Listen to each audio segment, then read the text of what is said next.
अगर हमें electronic data मिल जाए, हम साबित कर देंगे कि हिंदुस्तान का प्रधानमंत्री चोरी करके प्रधानमंत्री बना है।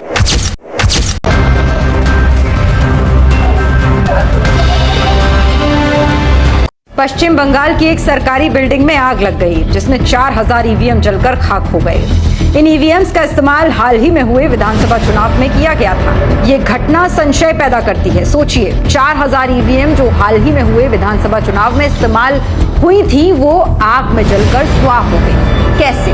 क्या ये सिर्फ संयोग हो सकता है, वो भी ऐसे समय पर जब चुनाव आयोग की निष्पक्षता पर सवाल खड़े हो रहे हों, जब चुनाव आयोग खुलकर कभी वोटर लिस्ट मैनिपुलेट करके, कभी एसआईआर के जरिए, कभी कांग्रेस कैंडिडेट का नॉमिनेशन रद्द करके बीजेपी के लिए खुलेआम बैटिंग कर रहा है। ऐसे समय में एक सरकारी बिल्डिंग में आग लगना, और वो भी उसी बिल्डिंग में जिसमें हाल ही में हुए चुनाव से जुड़ी ईवीएम्स रखी थी, सिर्फ संयोग तो नहीं लगता।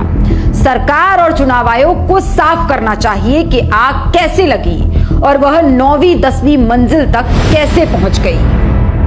यही वो पॉइंट है जहां ये मामला साधारण आगजनी से आगे निकल जाता है, क्योंकि ये मशीनें हालिया विधानसभा चुनाव में कस्बा जादवपुर, बेहाला ईस्ट, बेहाला वेस्ट और डायमंड हार्बर सब डिवीजन समेत कई क्षेत्रों में इस्तेमाल की गई थी। चुनाव परिणाम घोषित होने के बाद भी नियमों के तहत ईवीएम को एक निर्धारित अवधि तक सुरक्षित रखा जाता है, ताकि चुनाव याचिकाओं की स्थिति में उनका परीक्षण किया जा सके। अखबारों में प्रकाशित रिपोर्ट्स के अनुसार चुनाव आयोग के अधिकारियों ने साफ कहा है कि यदि 45 दिनों के भीतर चुनाव याचिका दायर होती है, तो संबंधित ईवीएम सुरक्षित रखना बेहद महत्वपूर्ण होता है। ऐसे में अगर किसी मशीन को नुकसान पहुंचा है, तो कानूनी प्रक्रिया जटिल हो सकती है। हालांकि अभी तक किसी अधिकारी ने ये नहीं कहा है कि सभी मशीनें नष्ट हो गई हैं। आग की वजह को लेकर भी कई सवाल उठ रहे हैं। राज्य के मंत्री कौशिक चौधरी ने कहा है कि आग दूसरी और तीसरी मंजिल के आसपास दिखाई दी, लेकिन बाद में ऊपरी मंजिलों तक पहुंच गई। इसी आधार पर साजिश की आशंका से इनकार नहीं किया जा रहा।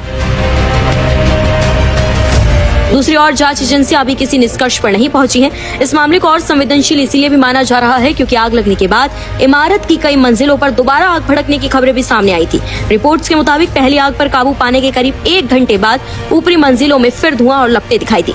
वहीं जांच के दौरान कुछ लोगों से भी पूछताछ की गई है जो आग लगने से पहले भवन से बाहर निकले थे। हालांकि शुरुआती पूछताछ में कोई संदिग्ध तथ्य सामने नहीं आया है। दूसरी ओर चुनाव आयोग के इंजीनियर्स को भी मशीनों की तकनीकी जाँच की जिम्मेदारी सौंपी गई है, ताकि ये स्पष्ट हो सके कि कौन सी ईवीएम पूरी तरह सुरक्षित है, कौन सी आंशिक रूप से प्रभावित हुई है और क्या किसी चुनावी रिकॉर्ड को असल में नुकसान पहुंचा है। यही वजह है कि ये मामला अब सिर्फ आग लगने की घटना नहीं, बल्कि प्रशासनिक जवाबदेही, चुनावी रिकॉर्ड की सुरक्षा और सरकारी संस्थानों की कार्यप्रणाली की बड़ी परीक्षा बन गया है। इसी बीच तृणमूल कांग्रेस और आम आदमी पार्टी ने चुनाव आयोग और प्रशासन से जवाब मांगा है। विपक्ष ये पूछ रहा है कि अगर ईवीएम और अन्य चुनावी सामग्री सुरक्षित रखी गई थी, तो इतनी बड़ी घटना हुई कैसे? वहीं सत्ता पक्ष और प्रशासन का कहना है कि जांच पूरी होने से पहले किसी भी निष्कर्ष पर पहुंचना जल्दबाजी होगी। कांग्रेस ने ट्वीट कर लिखा है, पश्चिम बंगाल की एक सरकारी बिल्डिंग में आग लग गई, जिसमें 4000 ईवीएम जलकर खाक हो गई। इन ईवीएम्स का इस्तेमाल हाल ही में हुए विधानसभा चुनाव में किया गया था। ये घटना संशय पैदा करती है। सरकार और चुनाव आयोग को साफ करना चाहिए कि आग कैसे लगी और वो 9वीं 10वीं मंजिल तक पहुंच कैसे गई। वहीं आम आदमी पार्टी ने ट्वीट कर लिखा, 4000 ईवीएम का कोलकाता के अलीपुर स्थित सरकारी भवन में जलकर खाक हो जाना कोई नॉर्मल घटना नहीं है। बंगाल में कुछ ही समय पहले विधानसभा चुनाव हुए थे। आखिर ऐसा क्या हुआ कि एक सरकारी भवन में इतनी भीषण आग लग गई? आग कैसे लगी और हजारों ईवीएम इस आग की चपेट में कैसे आ गई? भाजपा जवाब दे। वहीं आपको बता दें, टीएमसी ने भी अपने एक्स पर ट्वीट कर लिखा, आग में रहस्यमय तरीके से नष्ट 4000 control units, 4000 ballot units, 4000 VVPAT मशीनें। ये मशीनें कस्बा जादवपुर, बेहाला ईस्ट, बेहाला वेस्ट, मेटिया बुरुज, सतगाछिया और डायमंड हार्बर उपमंडल के अंतर्गत आने वाले कई विधानसभा क्षेत्रों से जुड़ी थी। इलेक्शन कमीशन को टैग करते उन्होंने लिखा कि अब हमेशा के लिए गढ़ी गई कहानियों के पीछे नहीं छिप सकते। ईवीएम और सीसीटीवी फुटेज को सुरक्षित रखने के लिए पहले ही न्यायिक हस्तक्षेप की मांग की गई थी। फिर ऐसी घटनाएं कैसे हो सकती हैं? क्या ये महज एक दुर्घटना थी या फिर लोकतंत्र से छेड़छाड़ के बाद अहम सबूतों को गायब करने की सुनियोजित कोशिश? हालांकि आपको बता दें, पुलिस ने मामला दर्ज कर लिया है। फॉरेंसिक टीम जो है नमूने जुटा रही है। राज्य सरकार ने एसआईटी का गठन भी कर दिया है। अखबारों में प्रकाशित जानकारी के मुताबिक जांच का एक बड़ा हिस्सा ये बताने में लग गया है कि असल में कितनी ईवीएम इससे इफेक्ट हुई हैं और नुकसान कितना गंभीर है। फिलहाल इस पूरे मामले में सबसे महत्वपूर्ण बात यह है कि दावों और तथ्यों में फर्क किया जाए। अभी तक आधिकारिक तौर पर यह पुष्टि नहीं हुई है कि 4 जय हिंद साथियों, बिग ब्रेकिंग। जो कलकत्ता पर ईवीएम मशीन 4000 प्लस जलकर खाक हो गई है, इसका पीछे रीजन क्या है? बहुत सारे लोग ये सवाल कर रहा है कि जो बीजेपी पार्टी कलकत्ता पर चोरी करके ईवीएम मशीन द्वारा चोरी करके हुकूमत कायम किया है, वह सबको खत्म करने के लिए, तबाह करने के लिए खुद ही आग लगाकर सब कुछ तबाह कर दिया।